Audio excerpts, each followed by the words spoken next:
Hello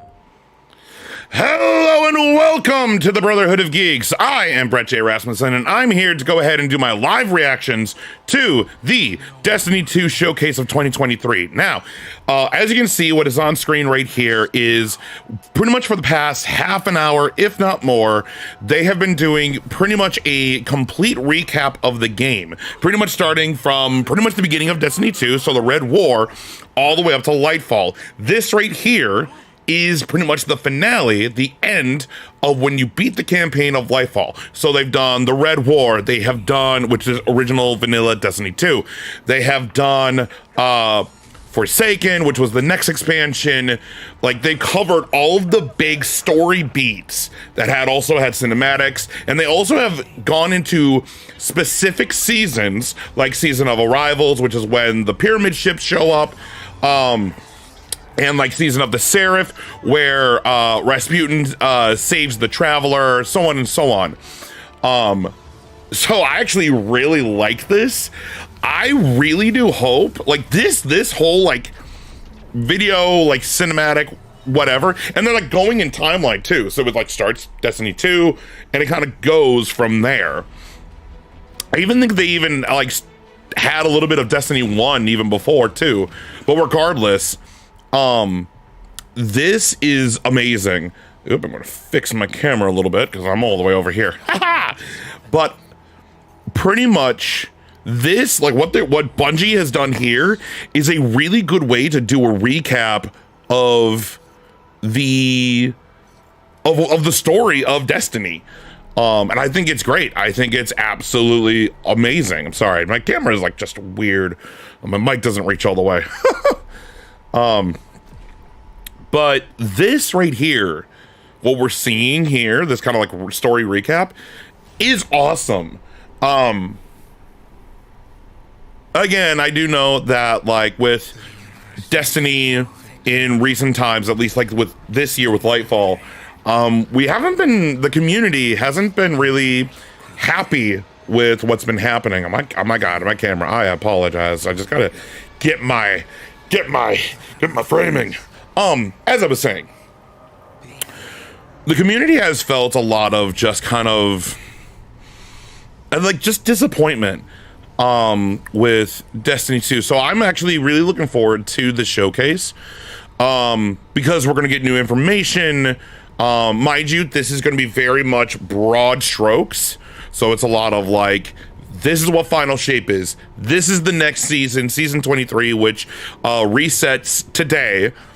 And pretty much get the, like, overall scope of, like, okay, we're just gonna set up into Final Shape.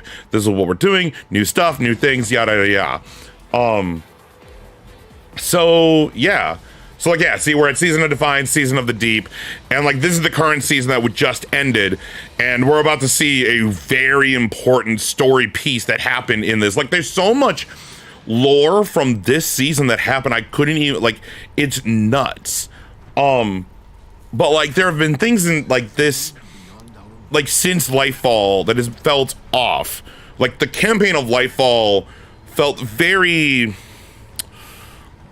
I don't know, bare bones. And, like, we did do, like, some gameplay of, like, playing through the campaign here on the channel of the Brotherhood of Geeks. And, but yeah, it just felt very, like, bare bone, and, like, there's pieces of story that wasn't there. And then we got, in this season, the Veil Containment, which is, like, 13 weeks of lore drops. And they're huge lore drops, like, meaning, like, huge revelations that goes back to almost a year and a half ago, if not more. So we got season 3, 2 seasons of Redacted, the Final Shape, and then whatever happens after Final Shape. So we got about 2 minutes before the action. Ah, yes. I love this. In memoriam to Lance Reddick. Yes, I love this. Sadly, Lance Reddick passed away a few months ago, or a month or two ago. And it was really bittersweet, because his last lines in the video game was him talking to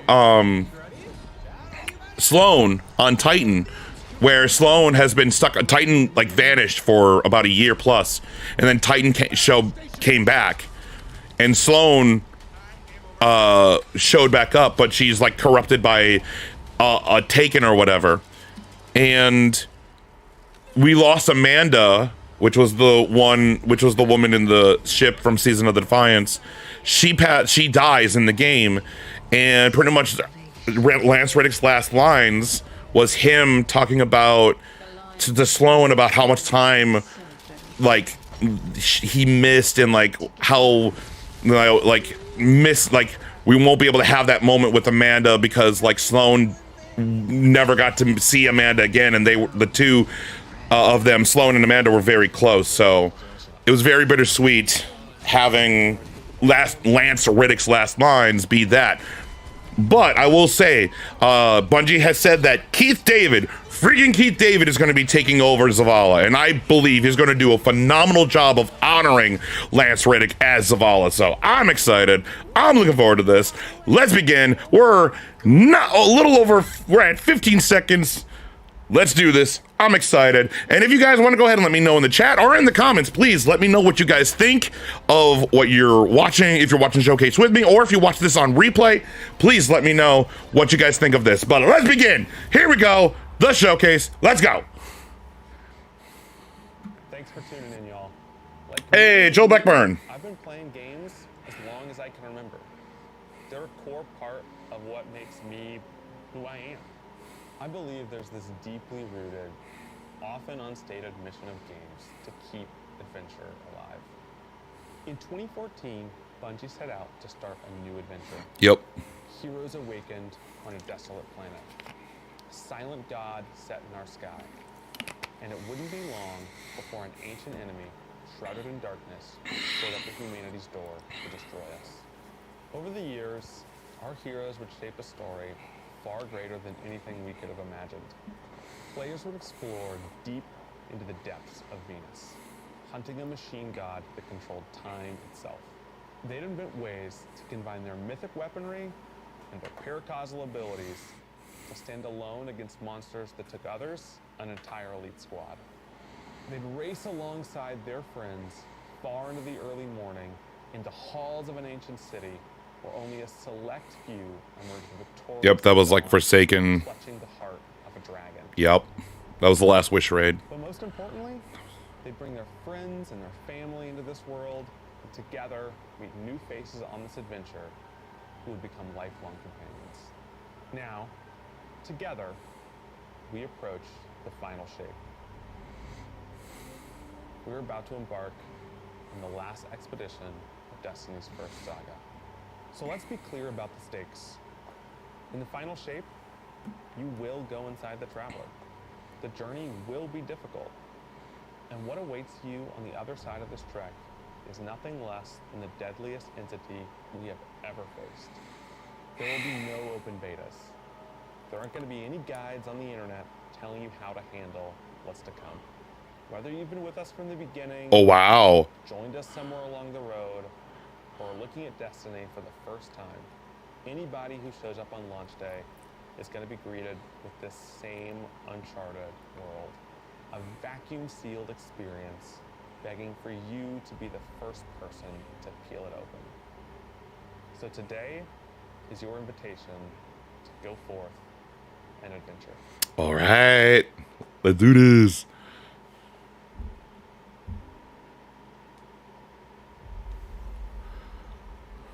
What the?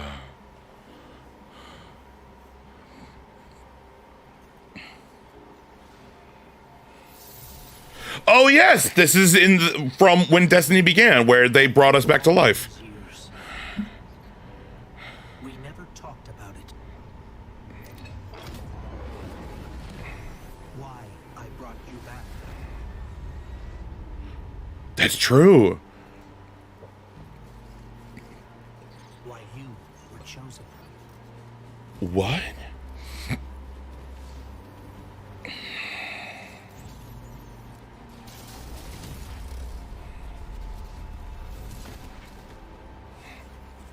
The truth is,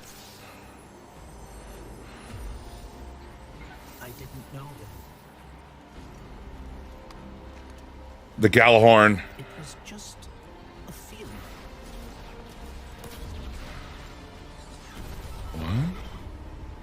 Yeah, that was from. That's pretty much the first raid, Garden of Salvation or whatever, the very first one. This is on Europa. After all There's Cade! all we've lost. This fight might be our last. So I'm asking you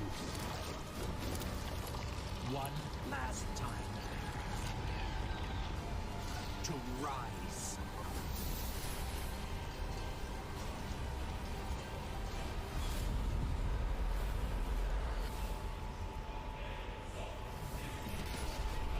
Ooh, are we getting axes?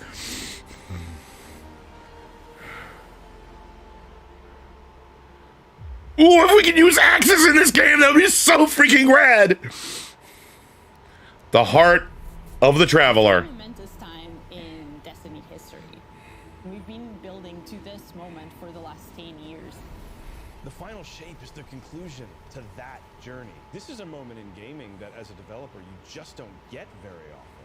Guardians and allies are fighting the biggest threat that the universe has ever seen in this big culmination of the Light and Darkness saga.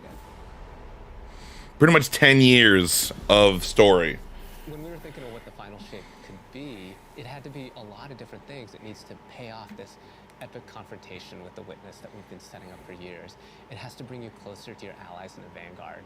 It has to be this place that like makes you feel nostalgic for the entire journey you've been on. When we were resurrected by Ghost at the very beginning of this story, we didn't know why, what it was for this. The Traveler is asking us for help, and it's our responsibility to protect every living thing in the universe from what the Witness intends to do. When we first start the final shape, we are finally able to go through the portal that the Witness opened in the Traveler at the end of Lightfall. Yep. Inside is the Pale Heart of the Traveler. That is the stage for our showdown with the Witness. The Witness has the darkness and has always had a connection to it. The Pale Heart of the Traveler is what it's trying to use to gain connection to the light. So with both, it can enact its final shape. The Witness looks around and sees a lack of purpose, no meaning. It wants to fix all that. So it's trying to put the universe into this frozen perfection where everything's just exactly how it thinks it's supposed to be. That is the final shape. If we're going to defeat the Witness, it's going to take everyone. Failure is not an option. We're going to need the Vanguard, all of our allies, and all the Guardians to rally together and be brave in the face of oblivion. In the final shape, we're going to answer questions at the grandest scale. But what I find really interesting is that it's also a very personal journey where we deepen our relationships with these characters that we've known for so long. Zavala, Ikora, our Ghost, to reconnect with Cade 6. So, like, while there's this great conflict and everything going on around us and stakes of just unimaginable heights, it's still at the end a story told around campfires by a bunch of companions who have been fighting together for hundreds of years.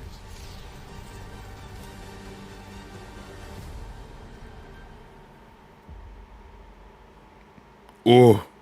Ooh. In the final shape, we're going through the portal that the Witness has opened up to confront it and stop the final shape.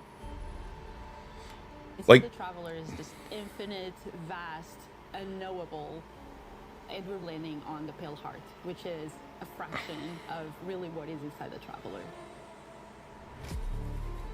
The Pale Heart is weird. It's a little strange, it makes you feel a bit uncomfortable, and it is also just so cool and artistic in the best way. The Witness entered well ahead of any Guardians and so it's had time to kind of shape what's there.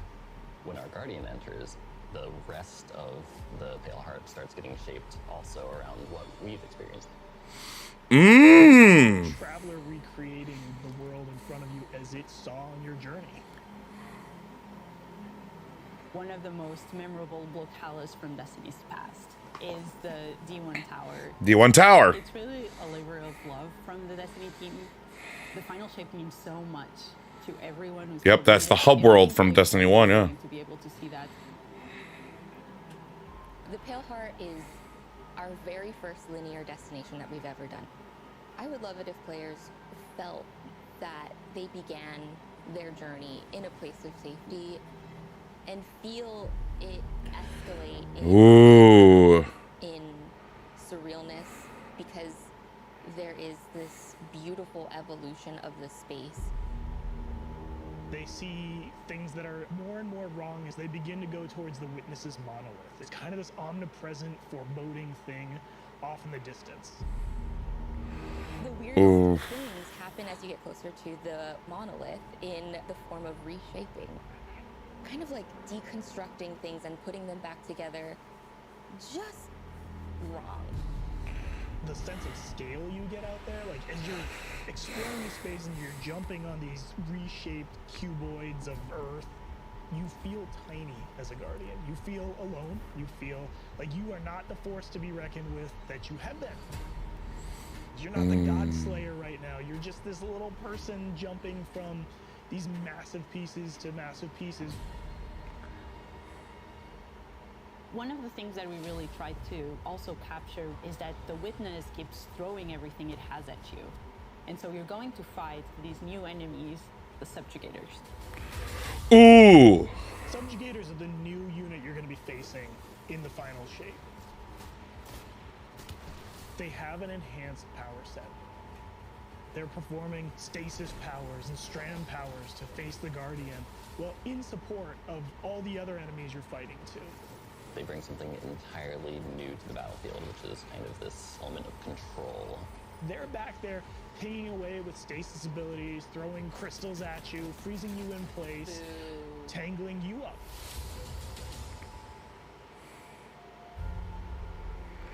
Oh, wow. Focusing you on the campaign and only the campaign. It's the most important thing in the universe at that moment. You have to stop the final shape from happening. And for that, we do need the help with our allies. And so we're going to make sure that the core Vanguard team gets back together. Zavala and Ikora and Cade. The campaign is just the start of the Pale Heart. After you've reached the monolith and finished the campaign, we open up the entire destination. And so the entire Pale Heart is going to react to you and what you are doing. Okay. The campaign in the final shape doesn't really end with the final mission. The raids are where you defeat like the big bosses. So it's only natural that when you are going to confront the Witness, you're going to do that in the raid. But that might not be enough. This is a moment where we need to rally all Guardians to be able to overcome the final shape and the Witness. Oh, wow. Okay. In the final shape, we are inside the Traveler, very close to this energy. This allows us to have new supers, Arc, Solar, Void. We want to create something that turns you into an offensive powerhouse, but also can benefit your allies in a support capacity. There is this thread of team play and like working with your friends to overcome the odds. The Warlock Super is this ultimate expression of solar energy coursing through your Guardian. This Solar Warlock Super is a callback to Radiance from D1. Other than Golden Gun, this is the only other first-person super in Destiny right now. Your melee's like all these projectiles going off. Ooh. Amount of projectiles. Your grenade almost being sentient as it searches around, and then it hits. Oh, wow. Another one, and you're so overflowing with this energy that you are also giving it to your allies, allowing them to have their solar weapons supercharged, applying Scorch when they're shooting. The new Warlock aspect. When I cast my Rift, it is going to create this little solar soul that when it sees an enemy, it launches part of itself out and hits the enemy and explodes and scorches them. It just feels very alive. That's great. I like that. I like that. Arsenal. It's a layered super. This is the only ranged one-off offensive super for Titans in the game. The Ooh, they get a range super. Let's go. This giant void axe, throws it, summons another one, throws it, summons another one, looks at a different group of enemies, throws it. And when these axes fly through the air, they stick into the ground or an enemy, do their void gravity thing where they suck a bunch of energy. Yo! But that doesn't destroy the axe. The axe sticks around, and you and your allies can go and pick up that axe and start wailing on enemies with it. What? It's insane to me. The Void Titan aspect, I press and hold my grenade button to consume my grenade and turn it into the shield. Yo! It takes, the more it charges up, and then I can release that, and it creates this blast that deals massive damage. Oh my God, they gave range to Titans, yeah! Arc is all about finding the shortest distance between 2 points. The hunter kind of rears back, takes this knife and throws it across the world, and then is able to blink to its position, do the slash that just decimates anyone nearby. One really great thing about that is not just you do it once, but you're able to do it 3 times, along with devastating attacks each time you do it. The hunter has an aspect. We take our staff, we twirl it in the air, which propels us upward. It creates this burst, which amplifies you and any allies near you. It almost makes it feel like you're playing a fighting game, right? Like these Oh, wow. teaming together to do these different moves. It like takes that sandbox to the next level. The more aspects we have, the more capable we are to do that. It feels like you're like riding the lightning, you know? Like that instantaneous, like... That was good, but I think it's more like... You know? I like it. Oh man, that's rad! Oh, that's really good. I like that. Weapons team has been working on all sorts of goodness. We've got exotics, we've got legendaries, we've got perks. We're always cooking up stuff. We're always playing with stuff that we think is like really interesting or taking inspiration. We have Tessellation, which is this exotic pyramid fusion rifle. It has the really intriguing property of adapting your Guardian's current damage type. This will be the first time that you can run a weapon that can adapt to be strand or stasis in the energy slot. So you'll be able to run an entirely strand or entirely stasis loadout. Oh, wow. Tessellation has the additional property that you can special reload to reshape your grenade and suck it into the weapon, and then fire out a super destructive single projectile. It's a really special weapon. What's the one specific exotic that I can make that's like really zany that you would like right now? What if Golden Gun was a sniper rifle? What if you could harness the might of the Traveler? You know, we had a moment where we saw that Traveler beam cutscene. I know people on Weapons went, I kind of want that. You're like, that is incredibly dope. Oh, yeah. This opportunity to bring back these iconic Destiny 1 weapons, but really turn it into something that feels unique in Destiny 2. We have to bring Kvostov into the fold. The red exotic pulse rifle. Yes! Burn the world, burn it all. Oh, we're getting D1 weapons! We have new weapon subfamilies coming, broadening what existing weapons can be. Really, like, bordering on exotic functionality. So, for example, we've got a rocket pistol sidearm subfamily. And we always liked the special ammo sidearms. Yes! Yes! Slow-moving rockets. They hit very hard, do a bit of AoE damage. They have a mixture of regular weapon and rocket launcher stats. Oh my God, I love it. Support weapon subfamily. The support frame auto rifle is a type of legendary auto rifle. It'll let you switch seamlessly from firing at enemies to healing your allies. Oh, that's cool. I'm really excited to bring it to dungeons and keep my team alive, honestly. The weapons team is always coming up with new ideas. We've got a ton of new cool stuff coming over the next few years, and some new and really wild ideas, which we're pretty excited about. I like that. I like that a lot. Come on, take a load off. Legends are forever. This place is only big enough for one dashing hero type, and that's me. So. Good old Cade. Hey, you two, give me a sec. I was magnificent. This is great. Anyone want a hug? Get your rock off my map. Worst case scenario, you die. But who knows? Maybe you won't. I hope you got Nathan Fillion for this. Please tell me you did. You got that Sony money. Come on now. Well, better get back to it.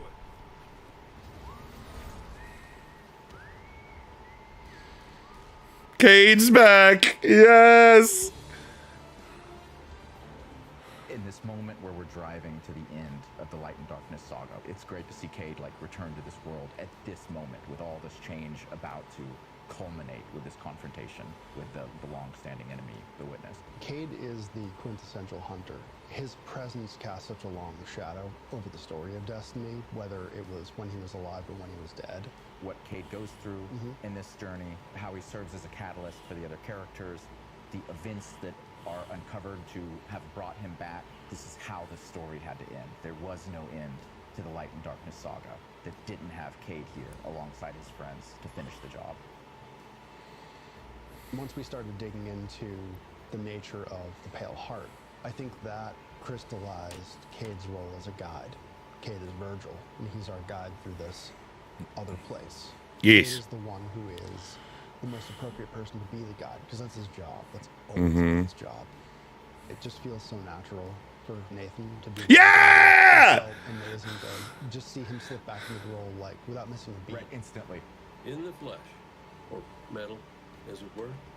Cade's the glue that's always held Zavala and Ikora together. Having him back puts them in a position of questioning where they've been and what they've done without him. You think about the journey that Zavala's been on, and Yep. Season of the Haunted, and yep. about the weight that's been on Ikora, Yeah. having to hold the Vanguard together, Yeah. having Cade's voice of levity and brightness that he brings. I think Yeah. would be great for them.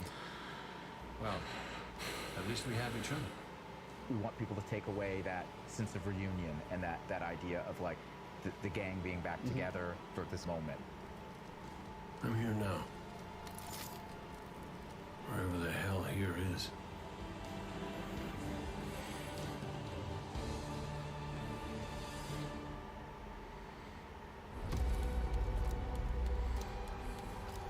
Oh, this looks so good. Unlocking the path. Okay, so now I think we're gonna set up the seasons.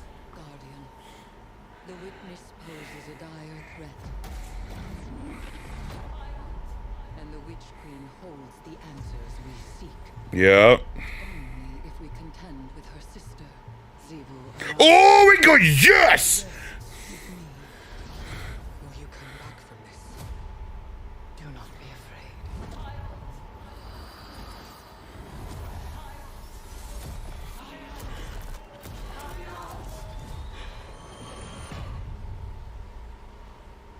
Bring me your tithes. You now wield Hive magic and have entwined it with your light. Oh boy. Assault the Spire, Guardian, and open the way to our tides. What? Let them know fear. The deck of whispers, and they do whisper. Fight in my name, Guardian. Every opponent you defeat strengthens me.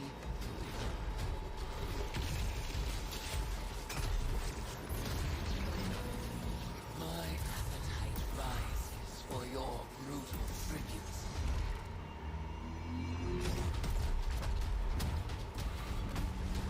Let us show her what it is to be Hive. Oh, we're gonna be getting Hive stuff. You are deserving of the greatest death I can bestow. Season of the Witch. Yes! Okay! The Season of the Witch is our opportunity as players. We've been annihilating and breaking Hive spells, and now we finally get to cast them. At the end of Season of the Deep, we Yep. learn that Savathun has the key to getting into the portal that we need to go into. Yep. That means we have to go find Imaru, her ghost. Imaru's like, not so fast. We've got a bigger problem first. And that bigger problem's name Is Zivor Wrath, which we've been dealing with for the past few seasons. Eris has an idea. Yep. It's really good. It's a wild ass idea. Yeah. She determines like, well, the best way to fight fire is with fire. We are channeling all of that energy that we're creating by going through, by eliminating enemies, and we're tithing to our friend Eris. Oh, wow. Oh. What does that mean for the characters and the player to kind of like be like Savathun? And that's where we went down the path of having Hive Eris. We want to extend that magical fantasy into the player then. That Oh, wow. overwhelming magical power, that risk and reward into all of our activities and systems experiences. And so that's what led us to come up with things like Deck of Whispers. Okay. It's this magical deck of cards that creates amazing synergies with your buildcraft meta and with buffs and the activities. They can then Ooh. choose these cards at will, whichever ones they want, and then that really leans into the build crafting. You actually are getting cards that you can then use to place on the battlefield and change the way you play.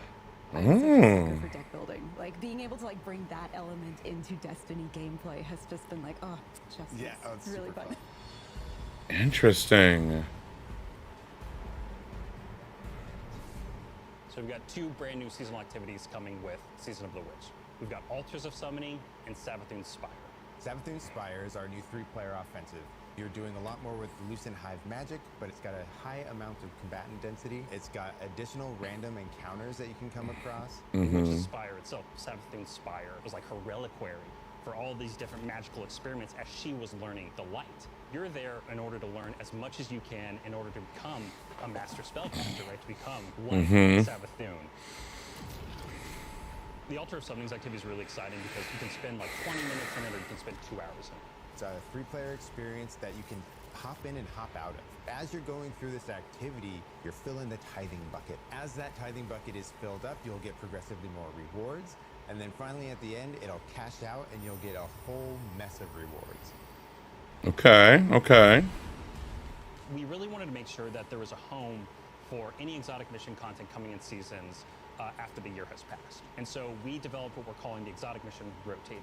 Right away, we're getting Presage, Yep. Vox Obscura, and Operation Seraph Shield. This is some of the most fun content the team has making. It's some of the content Yep. that fans and players of Destiny love the most. The most exciting thing, outside of just the missions themselves, is that every time we put a mission inside of that rotator, the exotic that comes alongside of it will become craftable. Yes! Yes! Gonna craft that Deadman's Tail. Let's go! With Season of the Witch, we have a brand new Vex lo-fi PvP map coming. It's really exciting. It's got a bunch of really tight gameplay experiences. We wanted to make sure that we focused the combat a little bit more.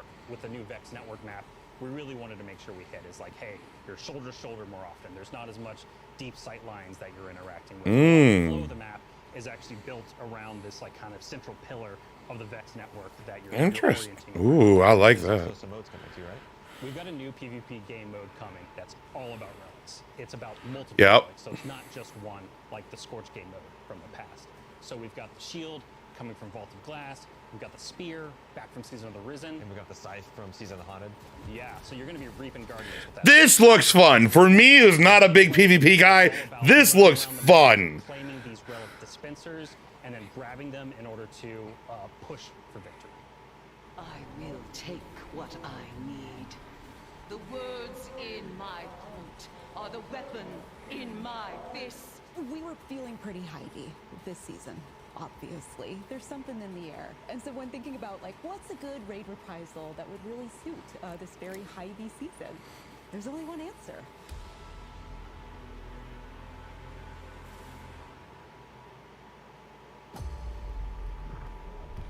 Ooh. What?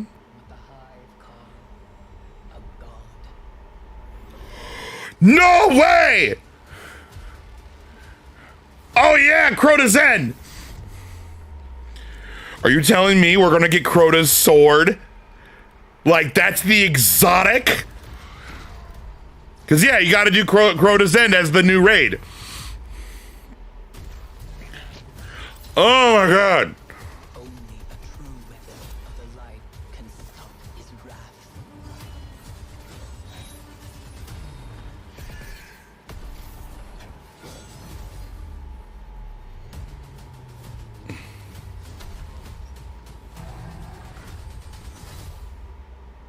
Yep, Crota's End.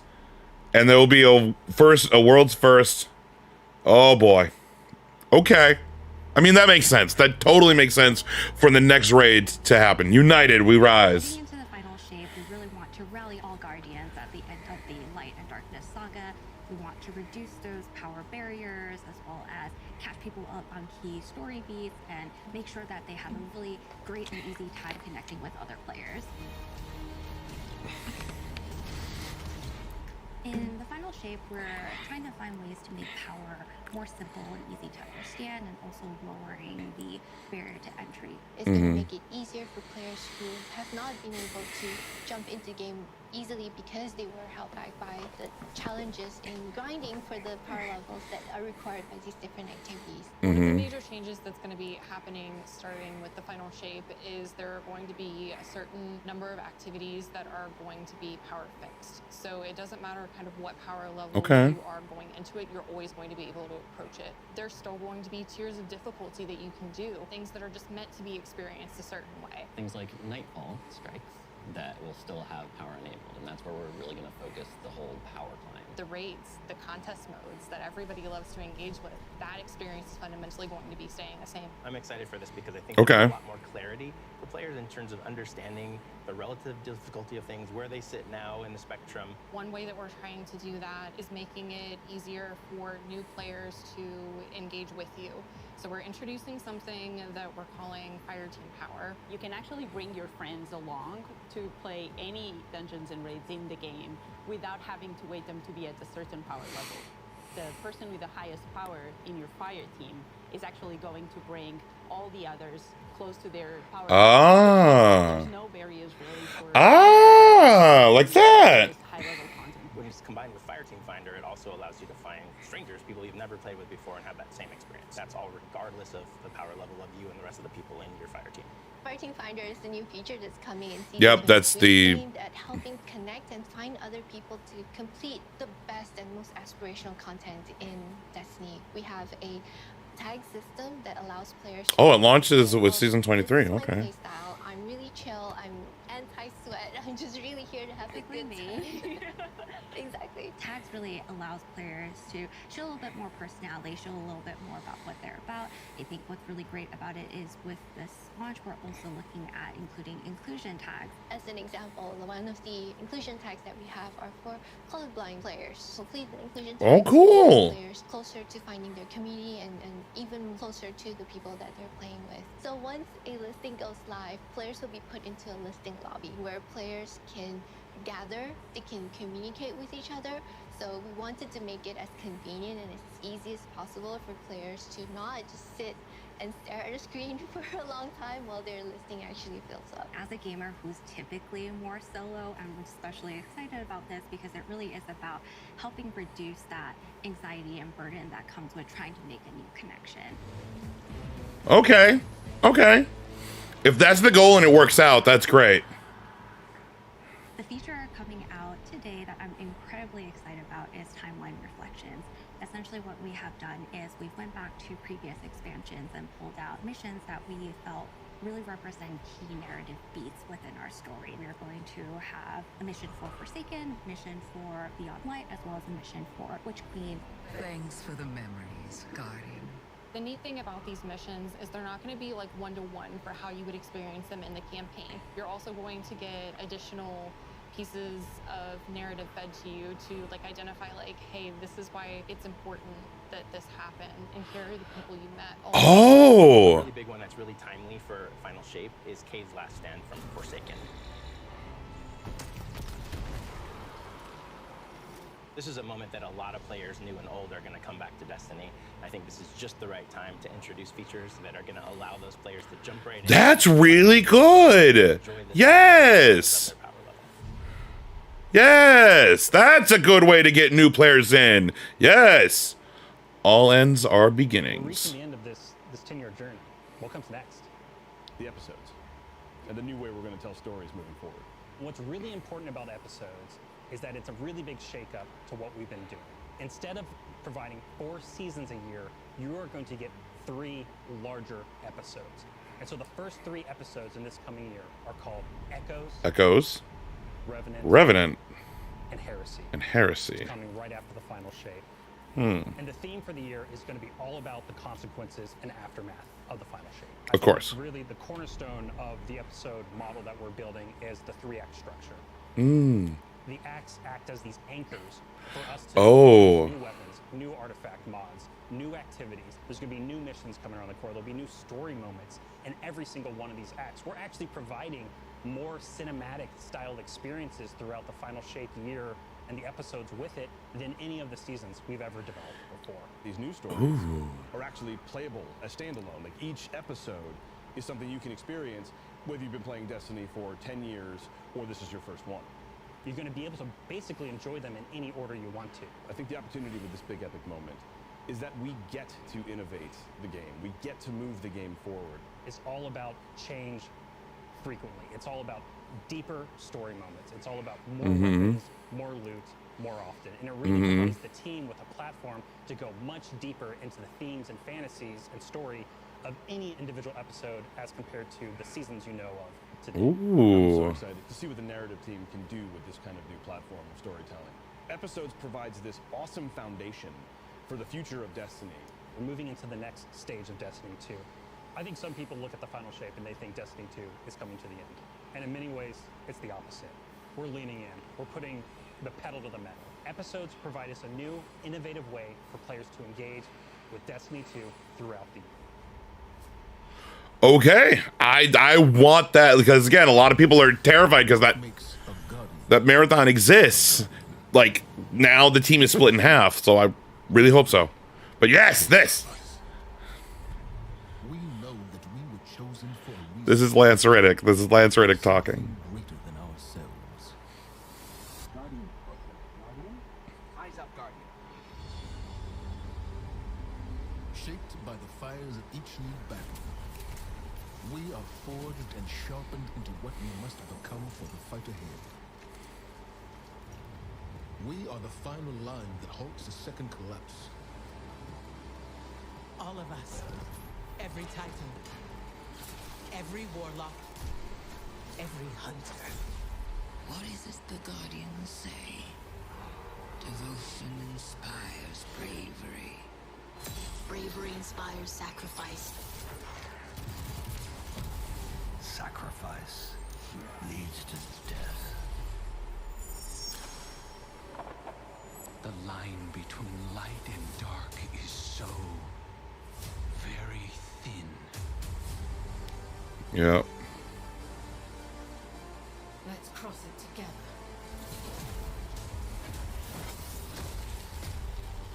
There are things out in the dark that only the dark can overcome. Trust me. You've heard the stories of the Traveler's sacrifice, of darkness descending upon humanity.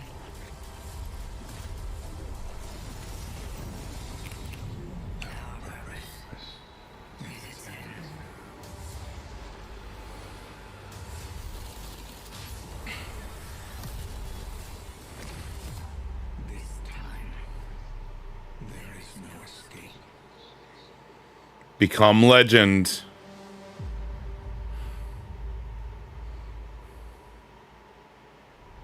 It's going to be an exciting year for Guardians. We get to make good on a promise that we made way back in 2014. There was classic rock blasting, fire team racing across our solar system, and at the end, a simple message. Become legend. Today, Yep, become legend. You got a glimpse at how we'll be cementing your legend in this upcoming year. We're going to be heading inside the Traveler, experiencing a destination unlike anything we've ever built before.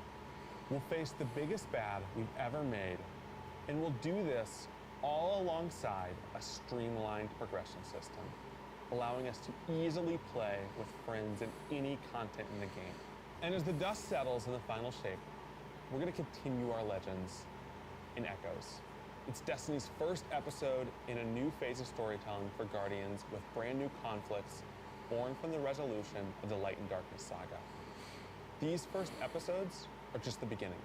But if you're chomping at the bit to see how the Light and Darkness saga is going to kick off the future of Destiny 2, we've got a ton of great content for you to jump into today. Going live after this, we've got Season of the Witch. Season of the Witch. New story, new weapons, Yep. new armor, new activities, and new PvP content, all alongside a series of story catch-up missions, allowing any of your friends to jump into the game and get up to speed on what's happening in this world.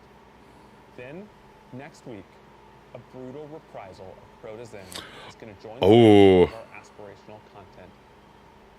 I can't wait to see you all in the Throne World as we learn more about the final shape and how we can stop it.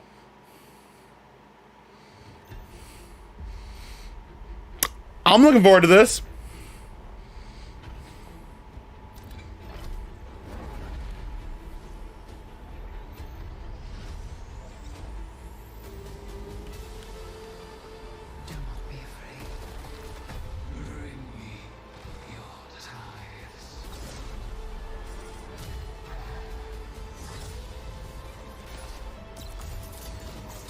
Oh, these new supers. Ooh.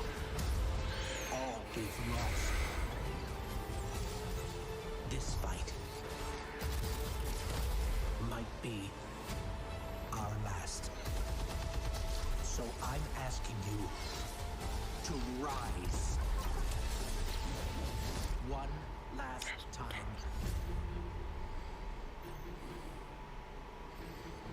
Okay. That is the showcase. Oh, what? Oh, hey, oh, let's go. Show me this collector's edition, because I love these things.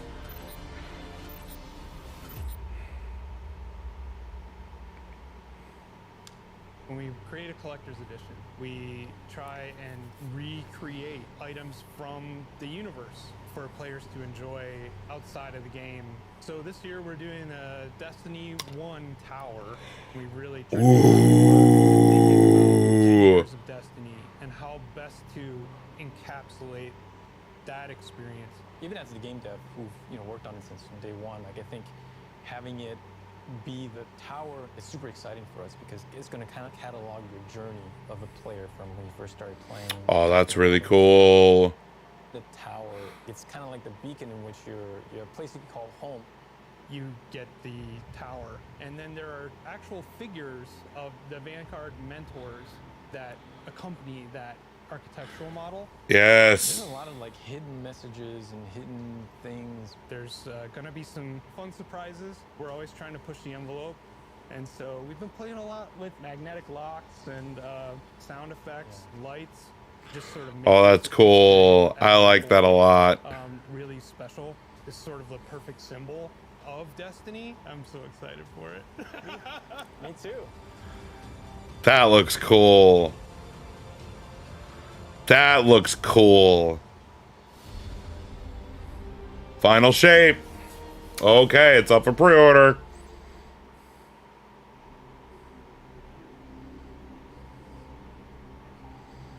Okay. All right. Well, I believe that was the showcase. Yeah, so they're going to do a post-show. That is totally fine. I am going to pause this. Just a little recap before I head off and end this stream. A few things. I'm actually looking forward to Final Shape with all this, like, looking forward again. I'm very much an optimist. I always like to look on the brighter side of stuff. So we get new super. So the Warlocks get a new Solar super, the Titans get a new Void super, and the Hunters get a new Arc super. That is really cool. And they have given, like, again, as they said, they wanted the Solar super for the Warlock is more support, but it's much more offensive. You can do a lot of crazy stuff with it, which I really like. I love it that they gave Titans range supers, because that's the one thing they don't have. Like, even with the Thunder Crash, that is a range super, but you're like going from range into, like, you're literally like just Superman go, and then you, like, especially in high-end content, you are going to hit the boss of the group of enemies, and then you are there. This Void Super allows the Titans to be more range, and which is great.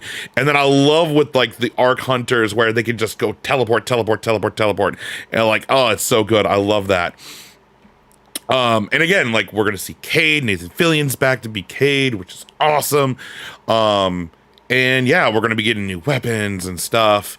We may be getting like exotics from Destiny 1. It would be cool to see if we get legendaries, like guns from Destiny 1 as legendaries too. That would be cool. And then we got Season of the Witch with all the Hive stuff and everything. Oh, it looks so good. I am excited. I am definitely looking forward to, like, again, with everything that happened at the end of Season of the Deep leading into, hey, we need to bring back Savathun, or we need to like figure out a way on, we need Savathun in order to get through the portal.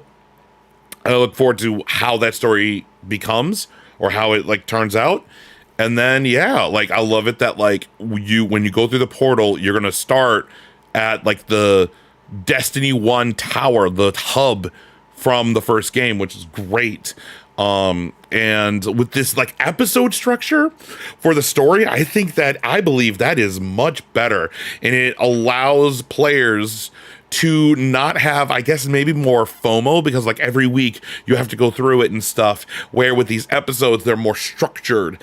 And because there's points, like, especially like after about 7 weeks, the story's over. And then there's like, yes, there's like Iron Banner, and then like the seasonal holiday thing, like, you know, like the, you know, for this one we had Solstice, for spring or whatever, or for the summer, we're going to get the Halloween event, the haunt, like that kind of stuff, the Festival of the Haunted or whatever for that, a Festival of Souls, whatever.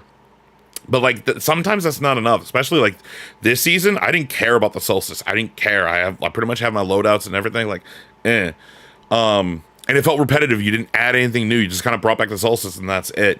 So I like the episode structure. I like to go Act 1, Act 2, Act 3, 6 weeks of each thing. So it's like 3 over the course of the year instead of 4. So they have more time. So it's 6, 12, 18 weeks of stuff, and then each one is like a big story bit, and then here's this thing, and then this thing, and then they're going to spread the Act 1 through the 6 weeks, and then so on and so on. That's what it seemed like. So I really like the way they're doing that. They're adding the in-game, pretty much like Find a Guardian, the LFG. They're adding that in-game. That is great.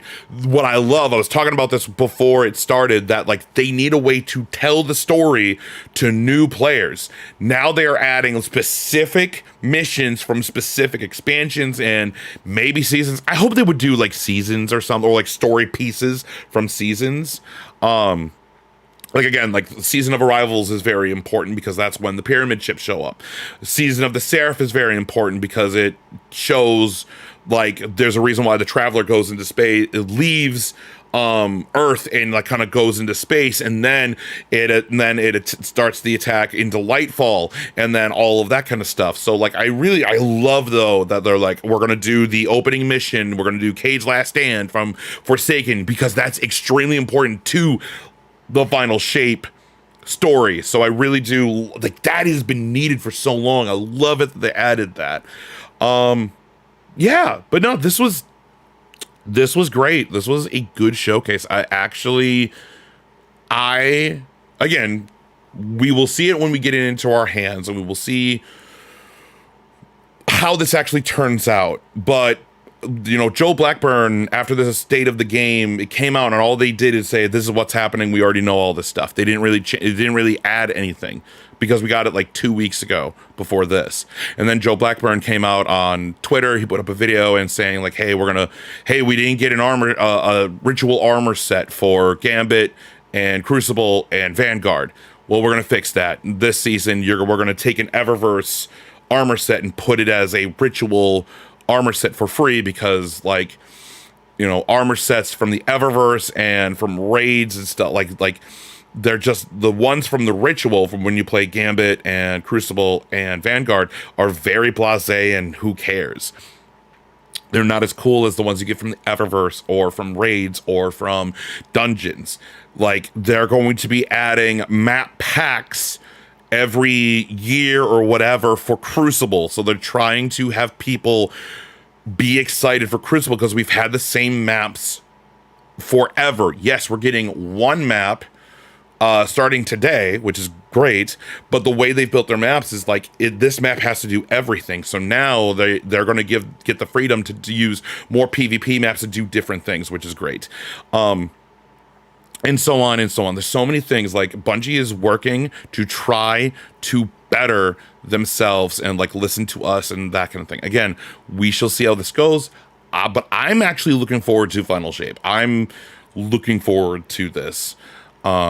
I think that this happening will be good. So I think that's everything. I don't think there's anything more I can talk about. Yeah, I'm looking forward to it. And then, like, again, Season of the Witch, we do get to do Hive stuff. Huzzah. But yeah, awesome. So, guys, thank you so much for watching. If you've been watching live, thank you so much for joining me on this. If not, you're watching this on replay, please let me know in the comments what you guys thought of this. Are you guys excited for the Final Shape? Are you going to be playing Season of the Witch? Have you ever played Destiny before? Are you going to be jumping in when Final Shape comes out?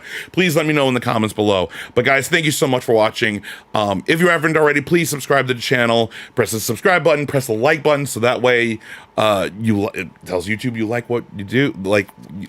Sorry, I'm stumbling over my words. Press the like button. Greatly appreciate it. And also press the bell icon. That way, whenever we put up a video, you know we put up a video. You can also follow us on all of our social media accounts on Twitter, called X now, Facebook, Instagram, all of that stuff. You can follow us all on those platforms. They're all in the description below. But guys, thank you so much for watching. I'm looking forward to Destiny. I'm going to be jumping into Season of the Witch, and I'm looking forward to Final Shape. So with all that being said, guys, thank you so much for watching. I'm Brett J. Rasmussen, and as always, live to play together. I'll see you guys next time.